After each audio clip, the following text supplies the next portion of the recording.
mahaba talaga ang luha.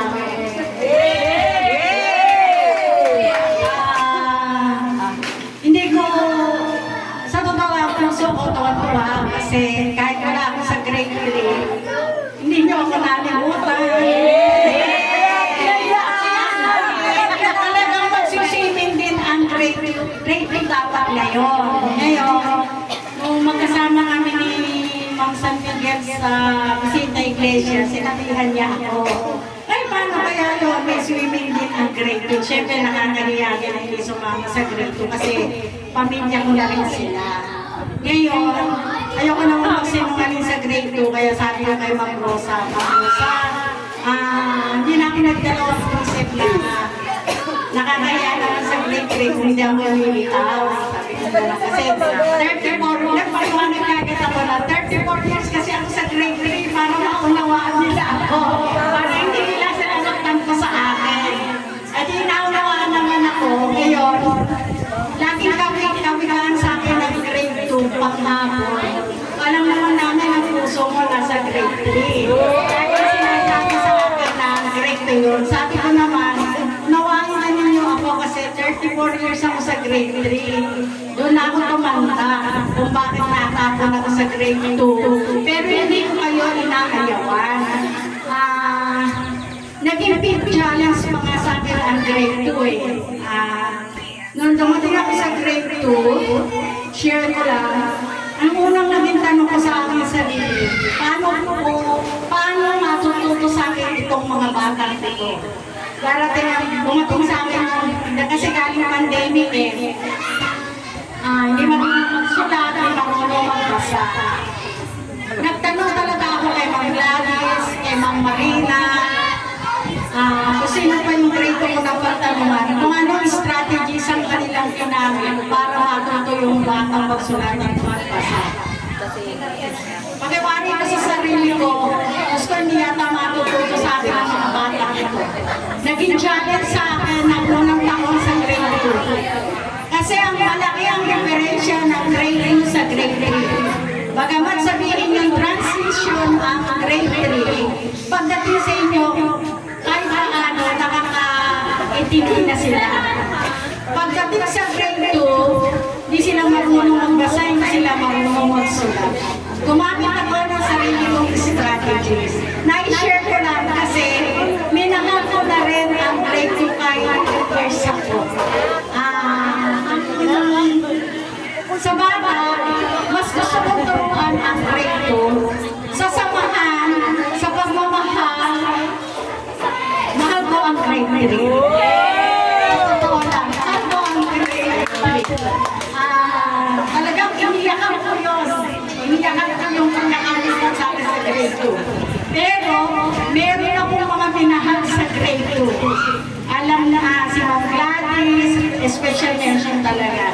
Si Ma'am Marina, si Ma'am Laila, yan yung mga naging friend ko sa grade 2. Mababait silang lahat. Nadama ko ang respeto nila sa akin. Kaya nga lang, 3 years lang naman ako doon eh, o 4 years. Not like dito sa grade 3 na talaga 34 years ako rito. Kaya niya sinabi sa akin na may ganito, hindi na dalawang isip. Talaga sinabi, bumulong na ako kay Ma'am Rosa na hindi ako makaka-attend sa grade 2. Tapos, baka maglapo sa akin ang Ma'am Gladys, senior ko kay Ma'am Gladys. Yung pala, ang Ma'am Gladys, alam niyo pala, dahil na-share ni Ma'am Jessica. Kaya ang sagot ni Ma'am Gladys, abay sabihin mo yung kay Ma'am Eva, kasi Ma'am Eva, hindi nakikinis ng bahay yan. Kaya hindi na ako nahirapan magpaliwanag. Blessing this guys naman, in-invite nila si Sir na mag-attend. Ang sabi ni Sir, hindi siya available.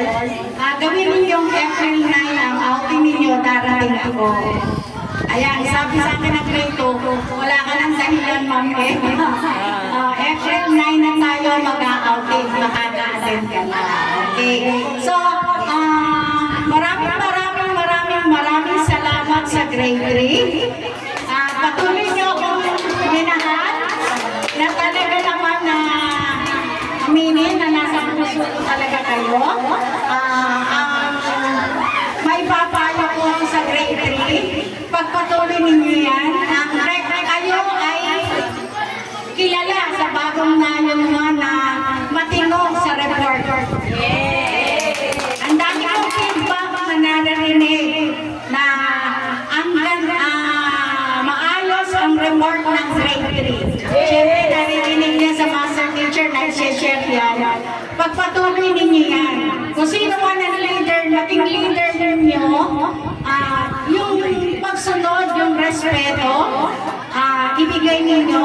Kung meron kayong sama ng loob o tampo, huwag kayo ng dalawang isip na ibukas kung ano yung nasa puso ninyo. Kasi mas magkakasundo kapag binuksan ninyo ang puso ninyo na kung ano man ang di pagkakaunawaan o pagkakaintindihan, para natin tumatag.